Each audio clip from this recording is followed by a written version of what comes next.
वज़ीर दिफा ने कहा है कि अमरीकी दबाव ईरान पाइपलाइन मुआहदा पूरा करने नहीं दे रहा। बुखारी साहब, अब इसको किस तरह से देखते हैं? पहली बात तो ये कि मुझे इस बात की खुशी है कि पाकिस्तान के किसी सियासतदान ने सच बोला है। अच्छा, मतलब है ये बात जो है ये पता सबको था, लेकिन किसी में गट्स नहीं होते थे कि वो ये कहे कि हमने इतना बड़ा प्रोजेक्ट जो है वो सिर्फ अमरीकी अकाओं की खुशनुदी की खातिर ज़मीन बोस कर दिया। ये जो भी हुकूमत इसकी जिम्मेदार थी, जो भी लीडरशिप इसकी जिम्मेदार थी, उन्होंने पाकिस्तान के खिलाफ साजिश की है। They are criminals. मैं आपको ईमानदारी से बता रहा हूँ, ये अमेरिका तो कभी चाहेगा नहीं कि पाकिस्तान जो है उसकी मईशत ठीक हो जाए, पाकिस्तान जो है उसमें सुकून हो जाए, पाकिस्तान के लोगों को रिलीफ मिले, कभी नहीं चाहेंगे वो। लिहाजा कोई ऐसी चीज़ जिससे हमें बेनिफिट हो सकता हो वो नहीं होने देंगे। जो चीज़ें हमारे पास हैं उसके वो दुश्मन है। पाकिस्तान का न्यूक्लियर प्रोग्राम हमने किसके ऊपर हमला कर दिया भाई? हमने अपने लिए अगर डेटरेंट बनाया है तो ये हमारा राइट है। और आप कौन है? आपने बना लिया तो आपको कोई ना पूछे। आप कहते हैं पाकिस्तान के हाथों में वो गैर महफूज हैं।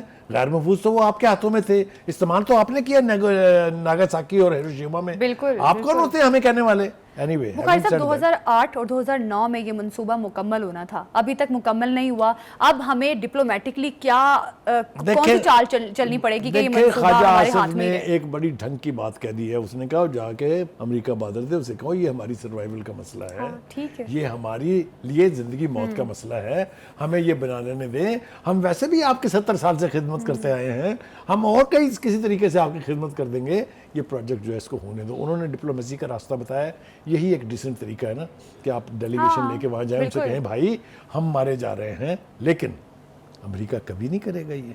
अच्छा, कभी होने नहीं देगा। इतना बड़े 2 प्रोजेक्ट आपके मेगा प्रोजेक्ट थे, gas pipeline and CPEC. क्या हाल हुआ उसका?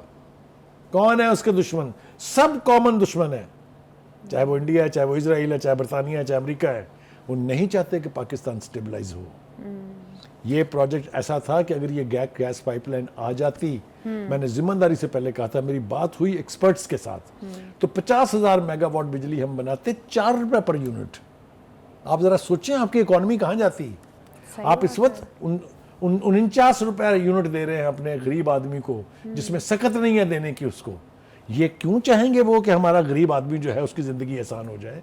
तो ये हमारा नाटका बंद करने की जो अमेरिकी साजिशें हैं, जो भारतीय साजिशें हैं, जो इजरायली साजिशें हैं, ये उसका शाखसाना है कि हम आज अपने प्रोजेक्ट अपने पैसे से लगाने की पोजीशन में नहीं है। तो मेरा ख्याल ये है कि ख्वाजा आसिफ ने राह दिखाई है। कौम को अब इसके ऊपर खड़ा हो जाना चाहिए कि हमने बनाना है जी, कर लो जो करना है आपने। क्या हो जाएगा? सैंक्शन ईरान के ऊपर पिछले 47 साल से लगी हुई हैं। अच्छा, पूरी दुनिया ने उसके ऊपर सैंक्शन लगाई हैं। मुल्क बचा के नहीं। बिल्कुल। जाइए, जाके अगर आपने इनकलाब के समर देखने हैं तो ईरान जाए। कहने का मतलब यह है हमें जीना सीखना चाहिए। Self reliance is the only solution for any nation to survive. हमें खुद इन्हिसारी का ऑप्शन इख्तियार करके अपने प्रोजेक्ट जो हैं वो खुद करने चाहिए। मैं आपको एक और हैरत अंगेज बात बताऊं कि ईरान ने ये ऑफर भी की थी, जब हमने उनसे ये बहाना बनाया ना कि जी हमारे पास पैसे नहीं है, हम अभी नहीं बना सकते। उसने कहा मैं बना देता हूं इन्वेस्ट करके, आप मुझे किस्तों में पैसे देते रहिएगा।